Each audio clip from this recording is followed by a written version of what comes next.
మనం ఇండస్ట్రీస్ ఇంతకుముందు మిత్రులు నిరంజన్ చెప్పడం జరిగింది.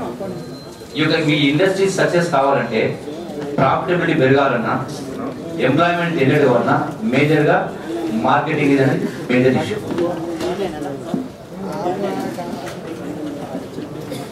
మార్కెటింగ్ సంబంధించి ఒక ఎగ్జాంపుల్ చూద్దాం. స్టేట్ గవర్నమెంట్ కి సంబంధించి స్టేట్ ట్రేడింగ్ కార్పొరేషన్ ఉండేది.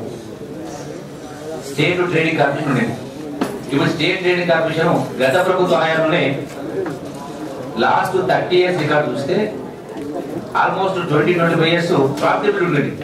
ప్రాఫిటబిలిటీ ఏ స్టేజ్ ఉండేదంటే 8 crores 9 crores per annum 10 crores profit ఉండేది.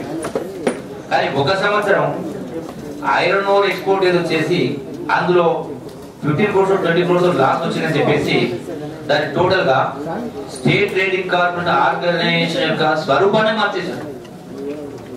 అంటే లాస్ రావడానికి కారణం ఏంటి? వాటిని పరిష్కరించకుండా టోటల్ సమస్యను మూసేసే ప్రయత్నం చేయడం జరిగింది. అని అంతకంటే దుర్మార్గం ఇంకోటి లేదు. అందుకనే మన ప్రోడక్ట్ అనేది క్వాలిటీని ఇంప్రూవ్ చేసుకునే కార్యక్రమం చేయాలా. అలాగే గ్లోబల్ ప్రపంచం అనేది ఒక కుగ్రామంగా మారింది, గ్లోబల్ విలేజ్ గా మారింది. లాట్ ఆఫ్ ఆపర్చునిటీస్ ఉన్నాయి. కాకపోతే మనం వాటిని అందిపుచ్చుకున్నట్టు ప్రయత్నం చేయట్లేదు. అంటే ప్రభుత్వ సపోర్ట్ ఒకటి, మనం క్వాలిటీ అనేది మెయింటైన్ చేసుకుంటే డెఫినెట్ గా యువత ఉంది, మనకు ఆలోచన శక్తి పడుతున్నారు, అన్ని ఉన్నా కూడా కష్టపడే తత్వం ఉన్నా కూడా ఇలా మరి చైనాతో మనం ఎందుకు కంపెనీ కాలేకపోతున్నాం? జపాన్ లాంటి చిన్న దేశం మన రాష్ట్ర సైజ్ కంటే చిన్న సైజ్. జపాన్ లాంటి చిన్న దేశమే మొత్తం ప్రపంచాన్ని టెక్నాలజీలో వస్తువుల పంపిణీలో మొత్తం ప్రపంచాన్ని శాసించినప్పుడు మనం ఎందుకు చేయలేకపోతున్నాం? మనం ఎందుకు నిలబడి ఉన్నాం అంటే ఆ కోణంలో కూడా ప్రభుత్వం ఇచ్చేటువంటి సబ్సిడీని ఎవరి రైట్ సబ్సిడీస్ కావాలి, ల్యాండ్ కావాలి, పవర్ కావాలి. వీటితో పాటుగా మనకి క్వాలిటీని కూడా ఇంప్రూవ్ చేయాల్సిన అవసరం ఉంది.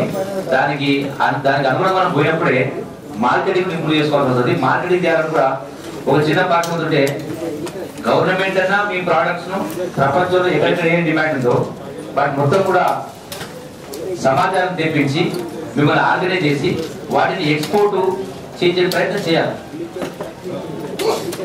అలాగే టెక్స్టైల్ ఇండస్ట్రీ ఉంది, టెక్స్టైల్ ఇండస్ట్రీ సంబంధించి 1000 మంది కార్మికులు, చేనేత కార్మికులు. వాళ్ళు కష్టపడి ఒక బట్ట నేసిన, ఒక చీర నేసిన, కూడా నేసిన దానికి వాళ్ళకు వస్తున్నటువంటి వేజెస్ రోజుకు 100-150 రూపాయలు. వాళ్ళ దగ్గర పర్చేజ్ చేసినటువంటి ఆర్గనైజేషన్ స్టేట్ ఆర్గనైజేషన్ 3000 రూపాయలు 4000 రూపాయలు. అదే వస్తువును ఒక ట్రేడరు మాల్లో పెట్టేసి 12,000 అమ్ముతాం. అంటే exploitation of the labour by A trader. At least industry పెట్టిన వాళ్ళు ఎక్స్ప్లాయిటేషన్ కాదు. అంటే దీనికి ప్రతి అంశంలో కూడా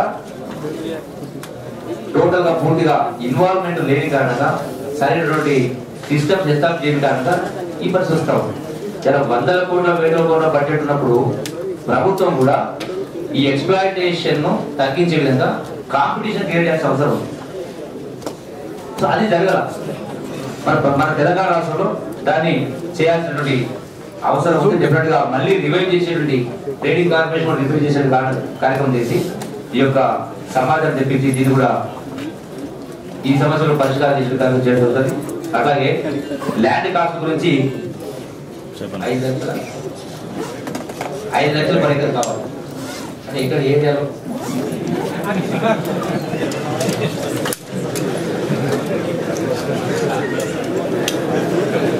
అంటే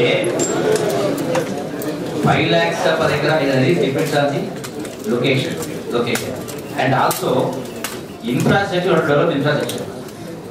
ఇన్ఫ్రాస్ట్రక్చర్ డెవలప్ చేయాలి. ఆ ఇన్ఫ్రాస్ట్రక్చర్ ఏ లెవెల్ ఉండాలా?